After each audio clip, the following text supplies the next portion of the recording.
Welcome to USA Global TV and Radio, where our mission is to provide education, entertainment, hope, and inspiration.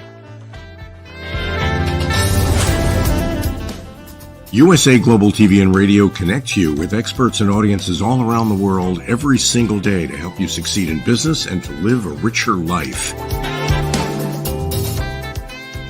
Visit us at usaglobaltv.com to learn about career and life-changing training and mentoring programs like the Listening Mentor. Subscribe to our newsletter to stay informed about our special programs and offers. Discover how you can become a guest on one of our shows or a host or producer of a USA Global TV and Radio show of your very own. That's USA Global TV and Radio, where the doctor is always in.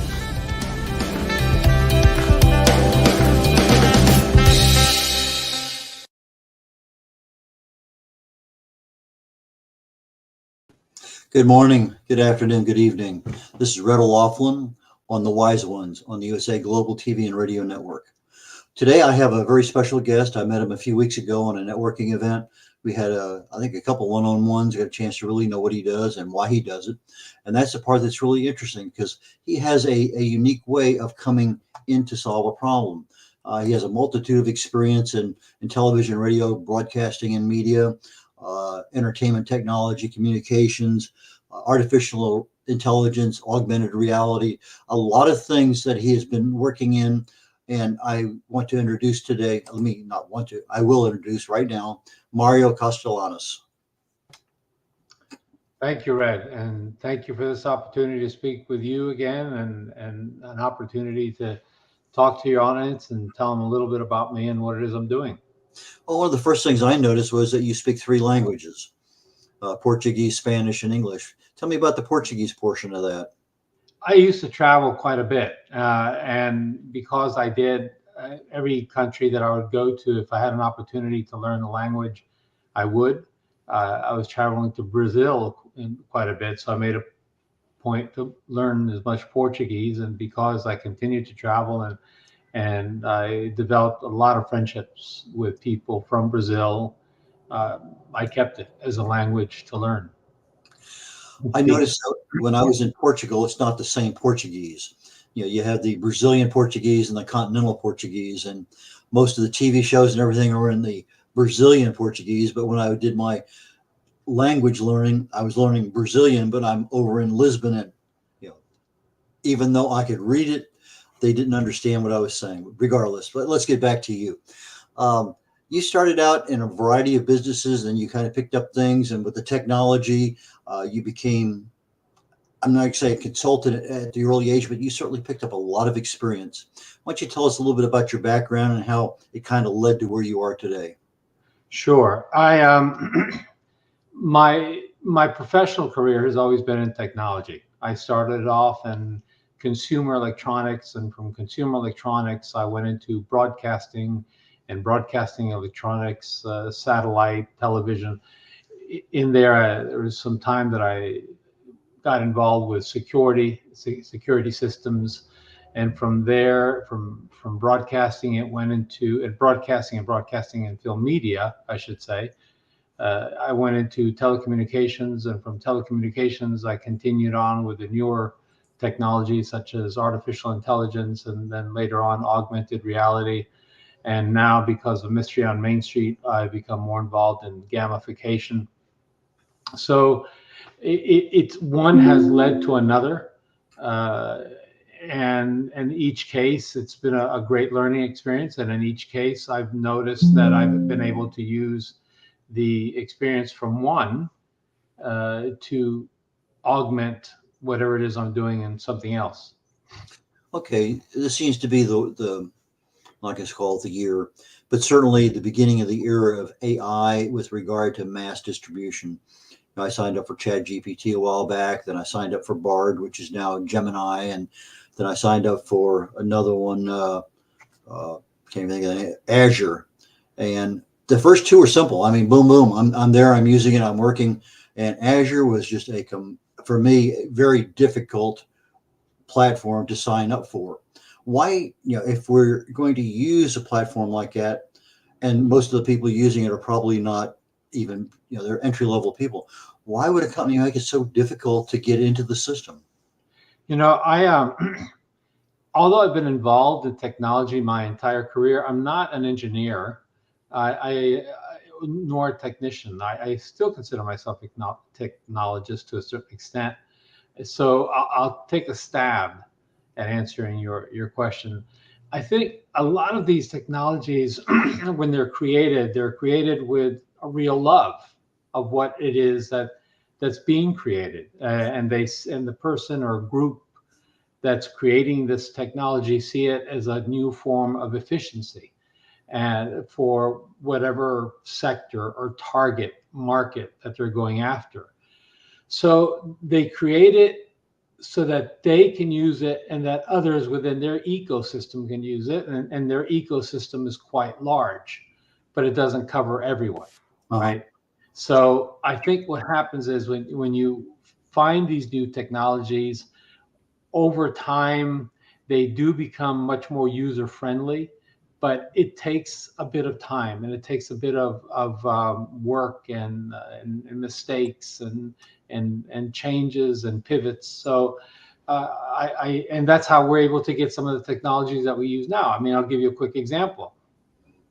We use Word, right? I mean, or even a better example. Microsoft now has Microsoft version 11.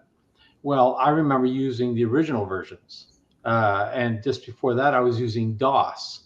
So when you were using DOS to go from DOS to 3.0 and then 3.5 and the next version after that, I mean, it took some real learning. But look at where we are now. We're using this very user-friendly type of technology, and it's like that with any new gadget or new widget or new software that comes along that's technology based. I remember having to take out a 5 1/4 floppy to put in another 5 1/4 floppy in order to do the next part of the application because it wasn't contained on the last one. So I've been down that street before. In fact, we talk about technology, and what we're sharing here today on StreamYard is something that it wasn't that many years ago. We had no ability to do that. I remember having that ability in the military back before 2000, because I do communications with other militaries or other countries, other bases. But as far as the civilian sector, I'm sure it was there, but very limited. Now we just pick up one of these things here, and everything's at our disposal. We don't need a TV camera and a studio and everything else. Boom, it's available to us. There you go. And so the technology is going crazy with regard to what we have advantages to take, what we have to take advantage of.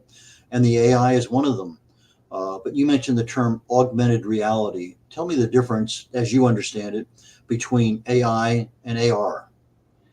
Well, it's really not an apples to apples comparison, because I guess a closer comparison would be if you were to talk about augmented reality and virtual reality. But to get closer to answer your question, so with AI, I guess in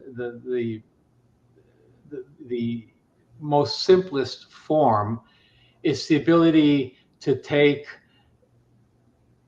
just loads of information and automate it so that you can receive loads of information very simply by just with less time and effort needed to create it. I don't know if my response is much more complex, but with AI, you have the ability to just take something and make something of nothing, if you will. With augmented reality, as opposed to, let's say, virtual reality, these are more visual, whereas AI is more, I guess, text-based. Well, it can be visual, it can be text-based, but with AR and AI and virtual reality, you have two different forms or two different methods of seeing new visualizations. And for instance, whenever you see those people wearing those big goggle type glasses, that's virtual reality because it's encased in front of you, what you're looking at. Maybe if you're playing a game. So the reality that you're seeing is inside this blackened goggle. With augmented reality, it's where you might have what looks like a regular pair of glasses and you can see what's around you, but within these glasses, you can see additional videos or additional um, pictures and additional information that somebody else may not see because you're the one who's wearing the glasses. So AR is better used if you need to have the ability to see your periphery. Okay, that clarified it a little bit for me. I was not quite sure. I signed up for a program a couple months ago where I could be talking right now in English, but I could change it to Chinese, Japanese, Portuguese, and my lips, everything would be perfect. The voice coming out would be in whatever language I chose it to come out in. And it would be interpreted by a local as being a fairly fluent person in that language. So if I'm speaking now in English and I wanted a French audience, my voice, my lips, everything would mimic as if I'm saying a particular word in French at that particular time, and the context and the annotations and everything would be there. But it would just be me here talking as if I was talking to you in whatever language we desired to converse in. Now, is that an augmented reality or is that a combination? I know it's AI, but I don't know if it's AI plus or whatever. What do you think? Yeah, no, that's pretty much that's AI. I don't want to say it's strictly AI, but that is mostly an AI based technology that gives that ability to, as you said, for you to speak. It interprets your whatever language that you have, and what you hear is whatever target language for your target audience that you want them to hear. Again, AR is not something that would be involved with that. Okay. AR, for instance, would be if, for instance, or even virtual reality. Either one of those would be is if you're speaking, but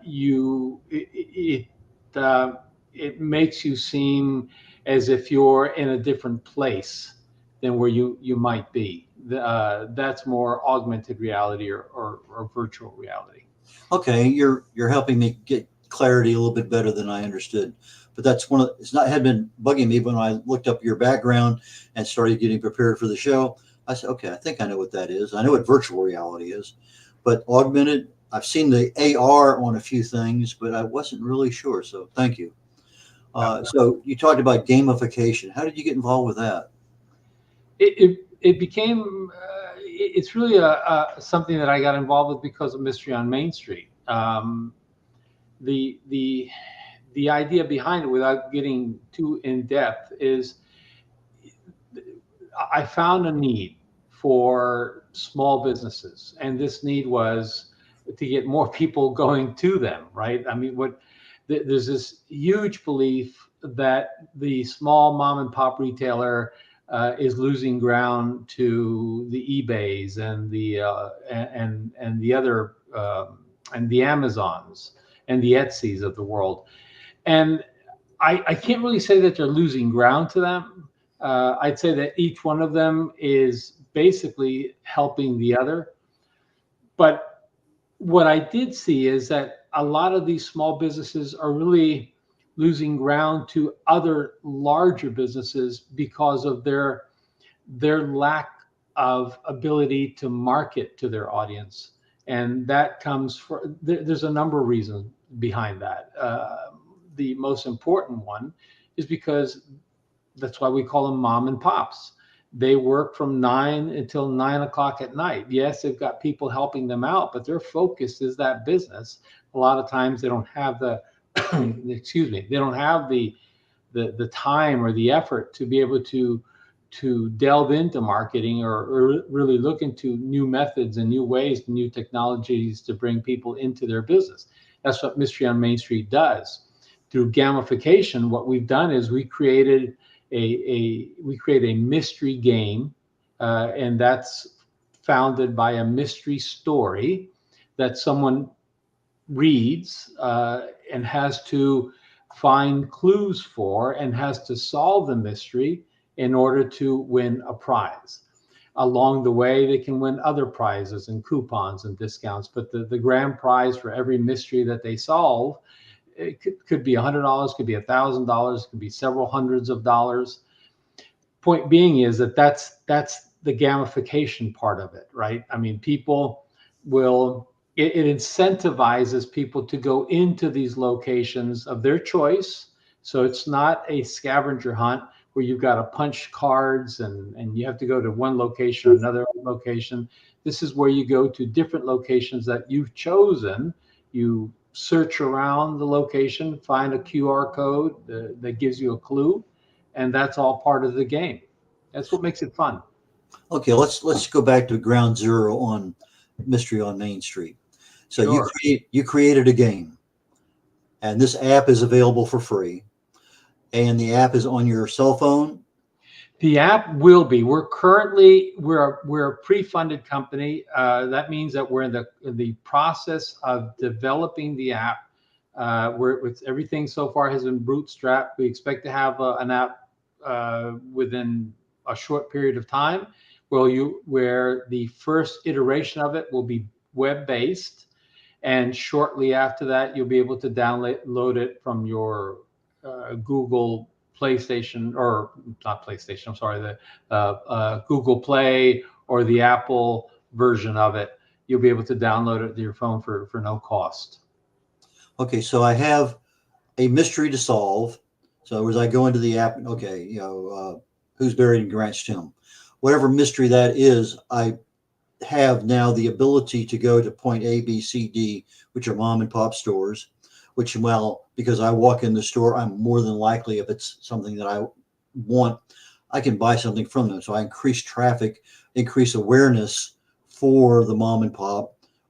And it doesn't necessarily have to be a mom and pop. It can be a larger store than that, I'm sure. Is that right? It could be, yeah, it could be any sort of walk-in business. It could be a small business. It could be a larger business, as you just said. It could be an auto dealer. It could be a professional office, a dental office that accepts walk-ins, or a realtor. It could be an event. Maybe there's an event that's going on that particular week. So again, as succinctly as I can put it, after you've downloaded the app, there's what's called a gameplay. And on this gameplay has the mystery story, and it tells you how much money that you're capable of winning by solving the mystery. You tap on the app, you get a drop-down list of all the local participating businesses. So let's say there's 100 of them, and you happen to be in the market for shoes, and there's 3 shoe stores there. You say, hey, great, there's 3 shoe stores here. I don't know this one. It's only 5 miles from me. You tap on the GPS. It tells you, well, there's a little bit of, there's some information about that shoe store, little ditty about what sort of shoes they sell, and of course their contact information. After you've tapped on the app, it takes you to the shoe store. You tap on it again, and an augmented reality character pops out, tells you to seek out a QR code that's placed someplace in there. So now you're walking aisle by aisle, looking for this QR code, gives you an opportunity to see this merchant's products.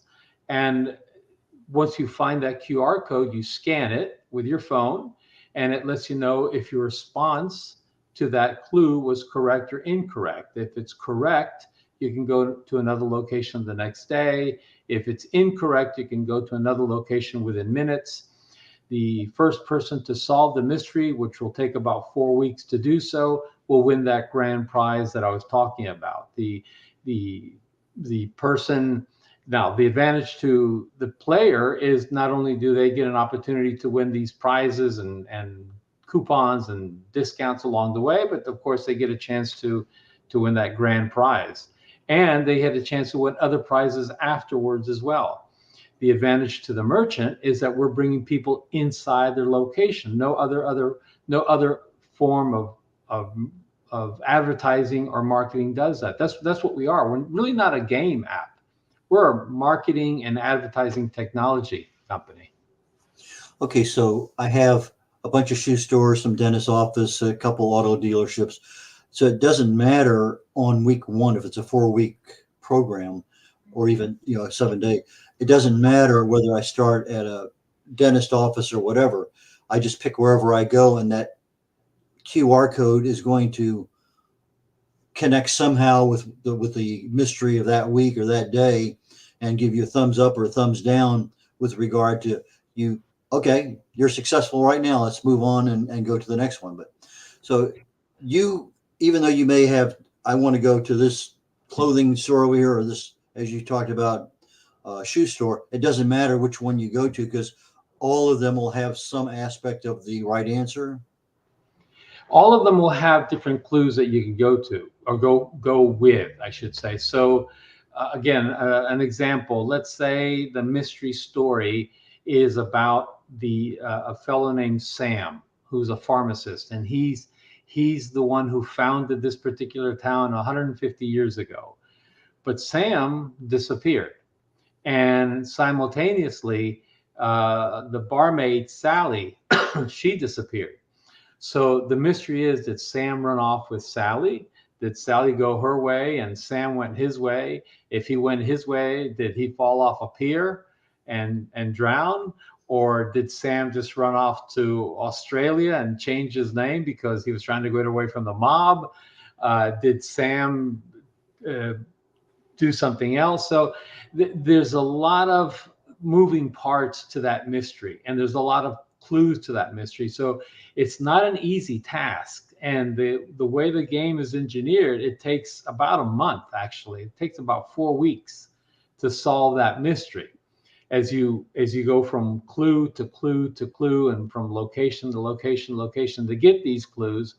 But again, the incentive here is, it's not just about solving this mystery and hopefully winning that cash prize.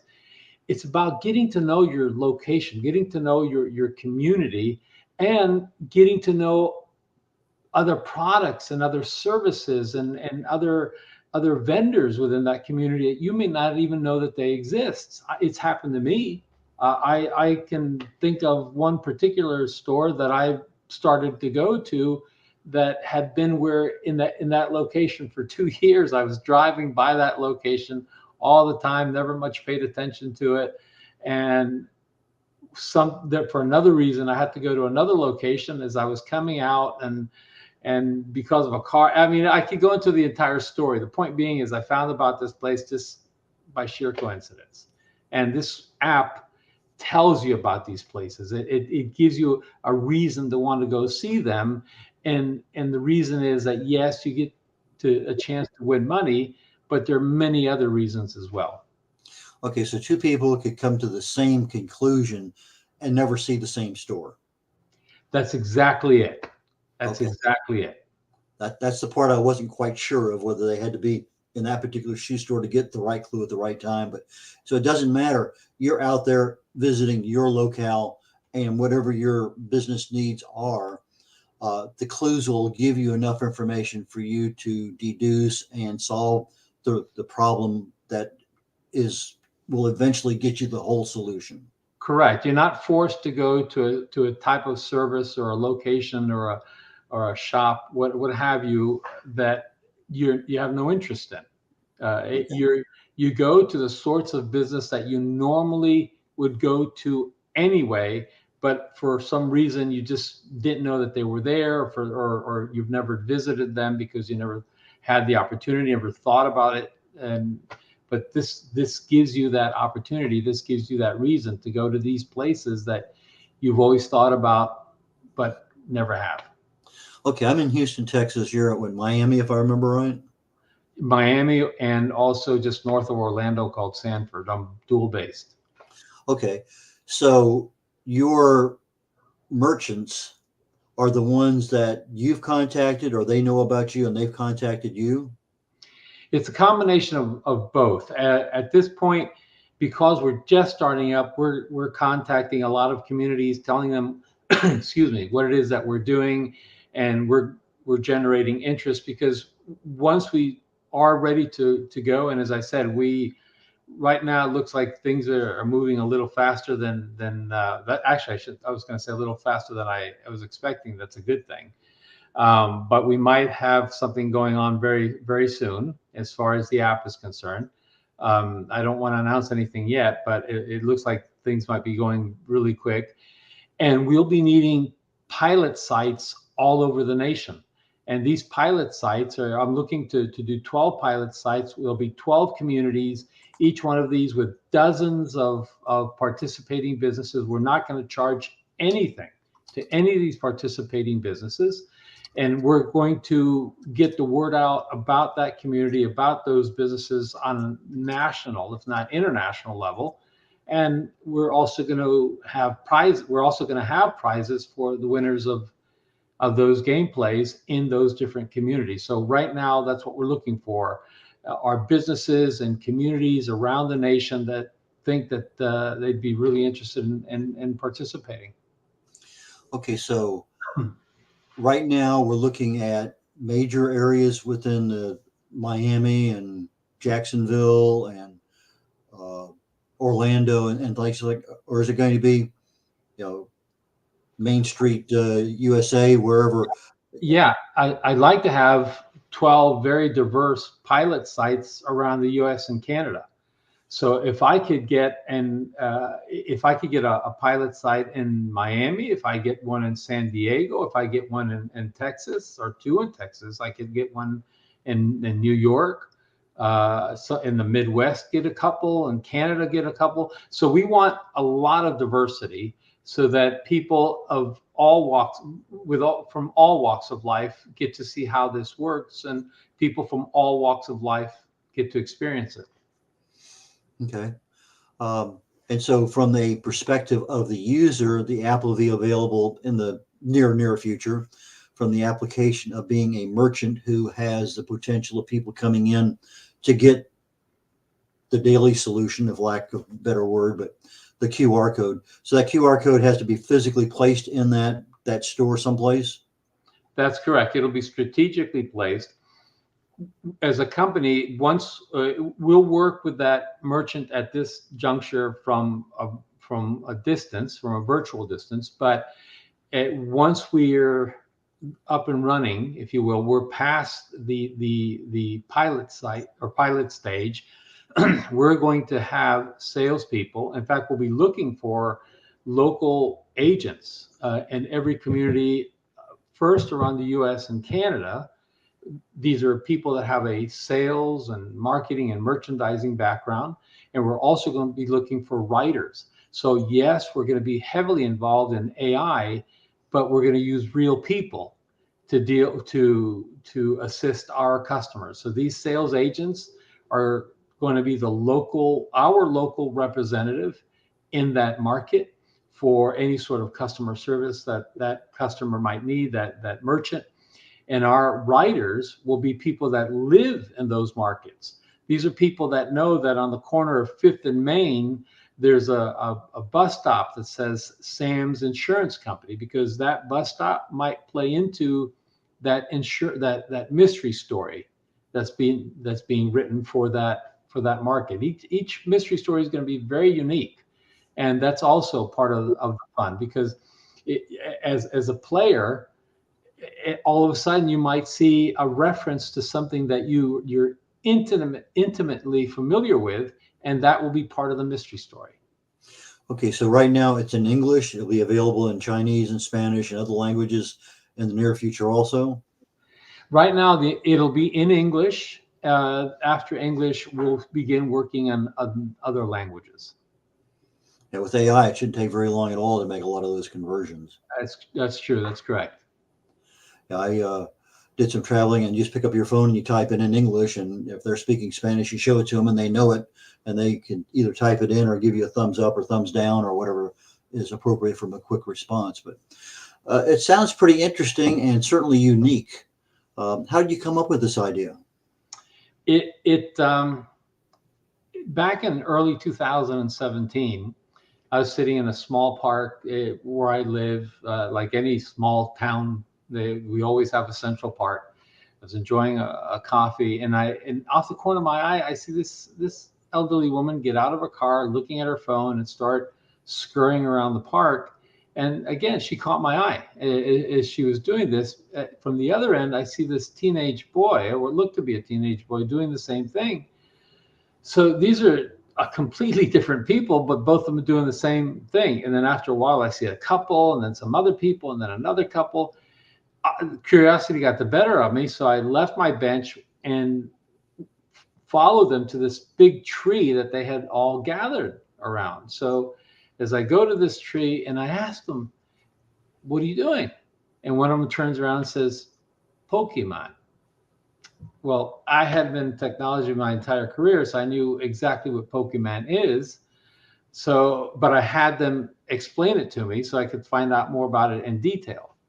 And as this young lady was explaining it to me, I'm thinking, wouldn't it be better, instead of chasing a non-existent animated character to a tree, if they came up with, in quotation marks, they came up with an app that would take people to all these little mom and pops that are hurting. And this is pre-COVID, by the way. All these little mom and pops that, they're struggling every single day. And then and I started thinking to myself, well, wait a minute, they could be me. I'm in technology, so that's how it all started. So this was early 2017. and 2019. I partnered with somebody who already had an app that, as it turns out, I did more research. He had created something that was very, very typical, where you go to the website and you download the app and you pay for it and you create your own stories. That was very different to what I was doing, but he already had the app. He already had the basics. I said, can we do what I'm doing instead of what you're doing? And I'll create a company. And that's what I did. So I created a company, and I dissolved it about a year later, because, as what happens a lot of times, you partner with people that you don't know and you get unpleasant surprises. So I decided in early 2020, in fact, particularly in March of 2020, that I was going to do this on my own. And we all know what happened in March of 2020. My target market, the retailer, was hit with COVID. They all closed down. So for the next 2 years, I just did some more research, did some more background work. And in 2022, I just started to start things up again. I started looking for people to bring on board. In 2023, I had my complete team, and we started looking for funding, and that's where we're at now. Okay, so you had a 2-year vacation in the middle of developing your business. I wouldn't call it a vacation. It was 2 years of extensive work. Within that 2-year period, I actually spoke. I went out to speak to retailers. I'd say I spoke to over 1,100 retailers personally, and to research them, to ask them, what is it that, this is what I have in mind. What are your thoughts? What would help you? And that's where I'm at now. So that has helped me a tremendous amount, because when you speak to 1,100 of your target audience, you can detail right down to, you can pinpoint detail what it is that their needs are. So how many mysteries do you have developed so far? Well, we've got a couple of mystery stories that are waiting in the wings, so that once we are ready to go, we'll have those two. But if we wind up doing all 12 sites, we're going to need 12 mystery stories. So 12 individually different mysteries. Very different mystery stories in each one. And as we grow as a company, that's why when we go to look for writers, we're going to have writers in each one of these communities that are going to be writing multiple mystery stories at any given time, because they may not be writing it for just one gameplay. They might have another gameplay, or maybe 3 gameplays going on at the same time. So we might have more than one mystery writer in that market. I remember way back that one of the first games that came out that I remember people at work doing was they could leave their physical address and basically walk electronically through the neighborhood. And if there happened to be a house there and you tried to turn and go into that house, it would stop you. But if it was a vacant field, so somebody had done a lot of research on the geographic confines of that particular game. I don't even know the name of it. I have no idea what happened to it, but it seemed to be in vogue for at least a couple, 3 months. because it had a lot of people's interest. From my perspective, what you're talking about is something similar, something that doesn't exist, something that, hey, I'm solving a problem. I'm whether I read it or watch it on TV or go to a movie, there's a mystery there. It gets solved, and I can actually win some money. The marketing, the merchants have the ability to see increased traffic, maybe increased sales, more than likely. Especially if you're as you say earlier, in the market for shoes, you're going to go to a shoe store. It doesn't matter which one. If this one happens to be one you've never been to before, why not go check it out? So I think from a business perspective, it clicks a lot of boxes of things that, from a marketing perspective, that people aren't even thinking about, but there's a lot of interest that could be generated through it. I agree. And also what's very unique to what we're doing is the sort of data that we'll be collecting. We'll be collecting a lot non-intrusive data about the shoppers. And that's vitally important to me, because I think all of us are constantly concerned with our privacy, right? I mean, the social media, delving into our ability to move without them knowing what it is that we're doing. So in our case, the sort of data that we're gathering is non-intrusive, and we don't care about the individual. We just care about their movements and basically why they're going to one location as opposed to another location. So the sort of data that we'll be able to provide to our customers directly will be able to tell them the increases or decreases in shoppers that they've had, or at least foot traffic, really more importantly, foot traffic from one gameplay to the next. And then you play it in May, I'll be able to tell you in June what the increase in foot traffic was for you between April and May, and also between last year and this year. That's sort of the information that we'll be able to tell you. Not only that, we'll be able to give them data on the ghost shopper. And that's something that the big brands would like. And that's something that nobody else can offer. The ghost shopper are those people that go into a location but don't buy anything. So why is that important? Because by us being able to accumulate data on these individuals, we can come to the conclusion that yes, this particular group of individuals, or this particular individual, it was interested in shoes. They didn't buy it here, but they bought it someplace else.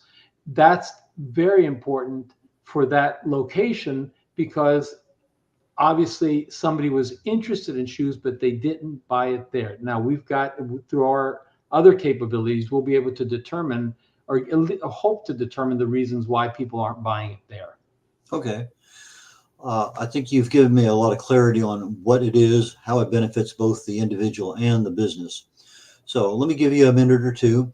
How do people get in contact with you? What value are you offering? What do you need right now, and how can people reach you? Thank you. So right now, as I mentioned, we're a pre-funded company. So obviously we're looking for companies that are individuals that understand that we'll be up and running soon. But I'm also looking for these locations, these stores and car dealers, and this any sort of walk-in traffic type of business that feels that they can benefit with what we're doing in their community, to please get in contact with us, because we are very aggressively searching for these communities around the country, and we want diversity. We're also very interested in organizations that help these communities. For instance, a chamber of commerce or a business development, an economic development organization, and individuals themselves that say, you know what, this sounds like a lot of fun. I'd like to get on their mailing list, so that once you're up and running, they can let us know where in our community this game is being played. So anyone and everyone who's interested in what it is that we're doing, contact us. On your screen, you see my email address, and you have my name. You can contact me directly. You can also go to our website, which is mysteryonmainstreet.com, and you'll learn a lot more about us, and there's contact information there as well.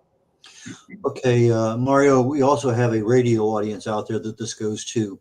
So your phone number is 305-570-5739. Let me repeat that, 305-570-5739. And your email address is MLC, Mario L. Castellanos, at mysteryonmainstreet.com, just exactly the way you would spell it, mysteryonmainstreet.com. Anything else before I let you go? Well, you've given me such a spectacular audience, and I so much appreciate that. Thank you. I can tell you that our intent is to bring business back to the local community. That's what we're looking to do, and that's what we want to make sure that everyone understands. That's our real focus. The small business person is the backbone of every society around the world, and we want to make sure that they stay in business. Appreciate that very much. Thank you, Mario. And again, in the future, as the program develops and you're starting to have some success, I'd love to have you come back and let us know how well it's working. This concludes the Wise Ones today. Let's see, 20 minutes from now, the Talking Heads portion of the USA Global TV and Radio Network. It's my show I do on health and wellness. And there's a term that we see in academia, it's called STEM, S-T-E-M, science, technology, engineering, and mathematics. What if we took that same term and used health issues and started looking at being able to be a critical thinker or a problem solver using STEM, but STEM in this particular case is applying more to our physical health, not our career. So I kind of renamed STEM to be stress, toxins, emotional, and mental. And I'm going to be going through each one of those over the next few weeks and talking about how these things impact our health, increasing your awareness of things, and providing some level of knowledge and education so that you can make better choices in your life. So please join me within the next 15 minutes or so, 15, 20 minutes on Talking Heads. If you can't join us then, please go to YouTube to the archives for USA Global TV, and you can find the Talking Heads playlist and join me that way. So until then, have a wonderful day, and we'll catch you next week. Bye now.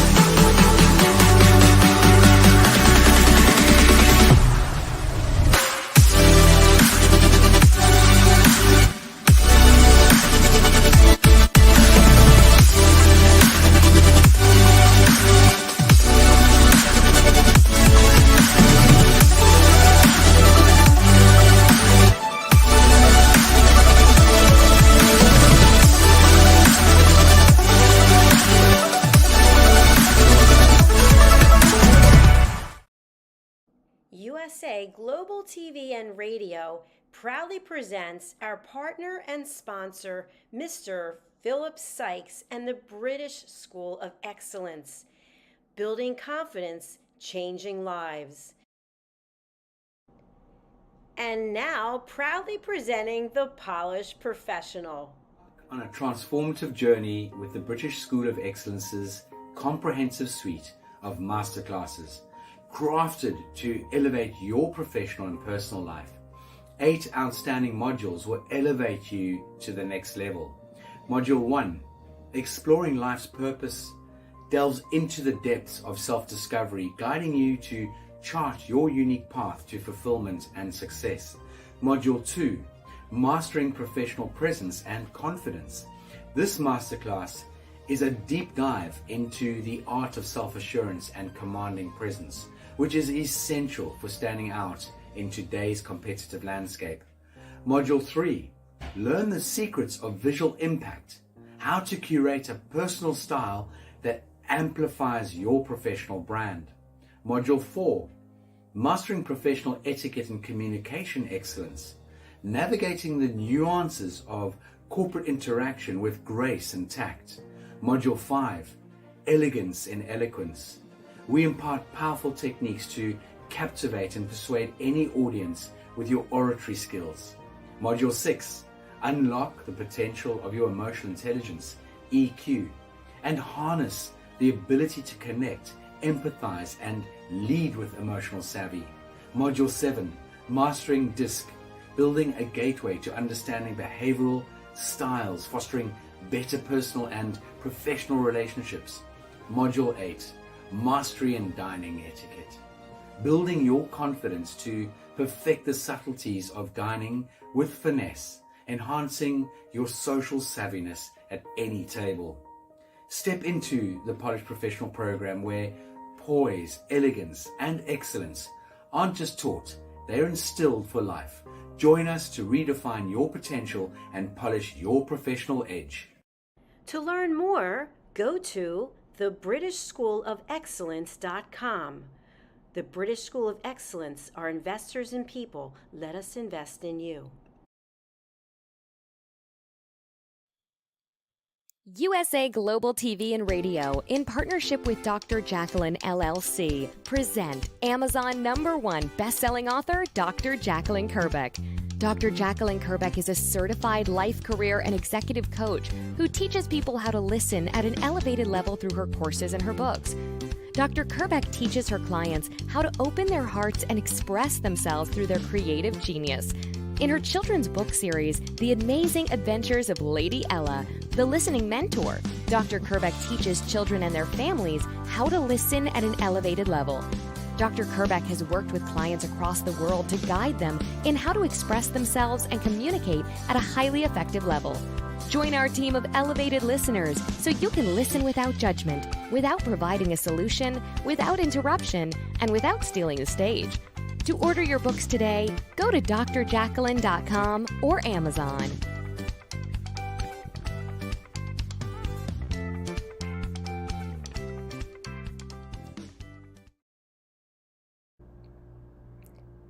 This program has been brought to you in part by Zane Carson Carruth, etiquette and protocol expert, international award-winning author, television show host, and philanthropist. Thank you to Zane, our official diamond sponsor for USA Global TV and Radio in partnership with E360 TV. Zane is the author of the world's first tooth fairy ever, as well as many other children's books. She's also the television host of Elegance, Polished Demeanor, and Posh Living, seen on USA Global TV and Radio.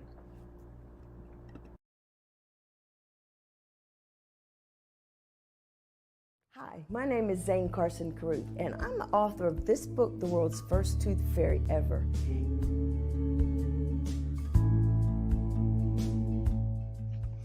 Reading is magic. Studies have shown that reading to your children lays the foundation for greater success in life. Reading helps develop language and vocabulary skills. It helps improve memory, and it encourages curiosity and inspires creativity.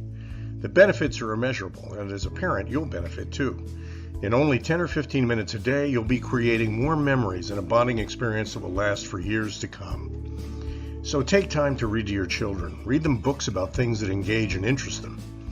Tales of fairies and magic fascinate children, and as everyone knows, the Tooth Fairy is at the top of the list. If your child loves magic, wands, adventure, and what child doesn't, you'll love reading them books from the trademarked series, The World's First Tooth Fairy Ever. Follow along as Bella, the world's first tooth fairy, accidentally starts the tooth fairy tradition.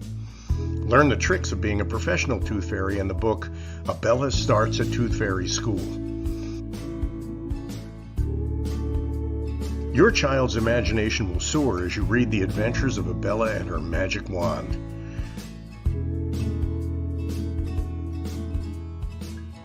These wonderful books are available at worldsfirsttoothfairy.com. and at Amazon, Barnes & Noble, and Walmart.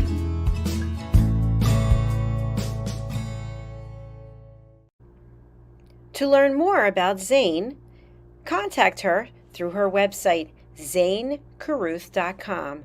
ZANECARRUTH.com. Order Zane's books and merchandise. Contact her about being a keynote speaker at your next event.